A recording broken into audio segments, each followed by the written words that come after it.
So, what happens when the world just keeps telling you no? Today, we're going to dive into a pretty powerful story that shows how that sting of rejection, well, it can actually become the blueprint for your biggest success. This one line right here says it all. Everyone rejected him, but he conquered the world. And that perfectly captures the incredible journey of a young man named Arav. His story starts in, well, probably the most unlikely place you can imagine. All right, so let's set the scene. We're in a small village, and we meet this kid, Arav.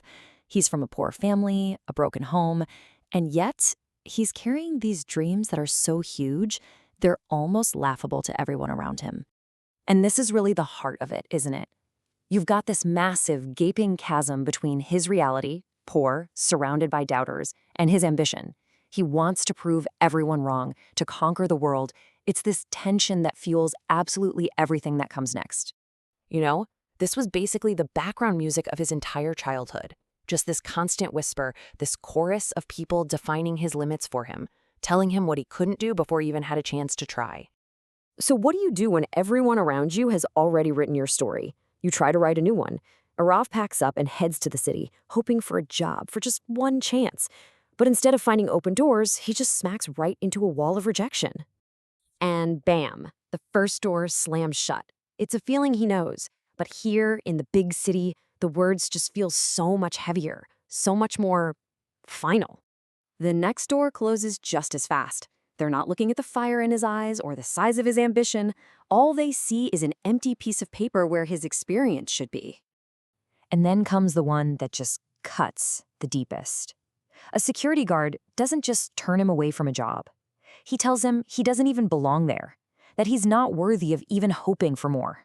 And after getting hit again and again and again with this relentless assault on his spirit, he just breaks. He hits rock bottom, all alone on a roadside, feeling the weight of every single no he's ever heard. But you know, it's often in those moments, when you think it's all over, that everything can change. A chance encounter, a single conversation with a stranger, is about to completely rewrite how he sees failure. An old man sees him there and says something that just flips the entire script. He tells him, "This pain, it's not a punishment. It's preparation. The world isn't pushing you away. It's forging you, like steel, into someone who can handle anything." And just like that, something clicks inside Arav. The despair turns into determination. He wipes his eyes and a new resolve just hardens inside him. This isn't him giving up. This is him declaring war on his own circumstances. Now, this new attitude wasn't about some flashy, heroic moment. His comeback was built on something way more powerful, something slower, the grinding, unstoppable force of daily, consistent effort. So this became his entire life. By day, he's doing backbreaking manual labor, whatever it took to survive.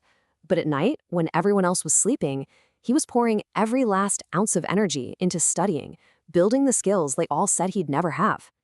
And you'd think people would admire that, right? Nope. The laughter just followed him. People saw his relentless obsessive schedule and didn't see dedication. They just saw a crazy person. But here's the thing. This time was different. This time, he didn't even hear them. The noise from the outside world was just gone, because he had a new soundtrack playing in his head. A simple, powerful loop. I have to win.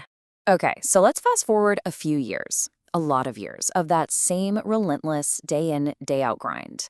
And one day, back in the exact same city that chewed him up and spit him out, there's this massive event happening. It's a huge ceremony celebrating success, innovation, the whole shebang. So the big question is, who could possibly be the celebrated guest of honor on that stage? Yep, the chief guest was none other than Arav himself. Not the broken kid on the roadside, but this hugely successful entrepreneur, being honored by the very same city that once decided he was completely worthless.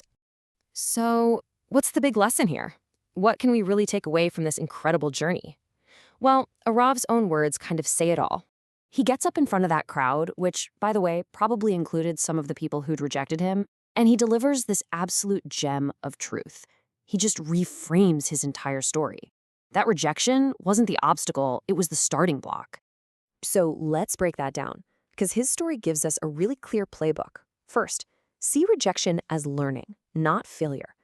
Every no is just information. It's data.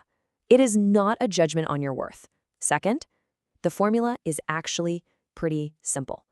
Consistency plus hard work equals success.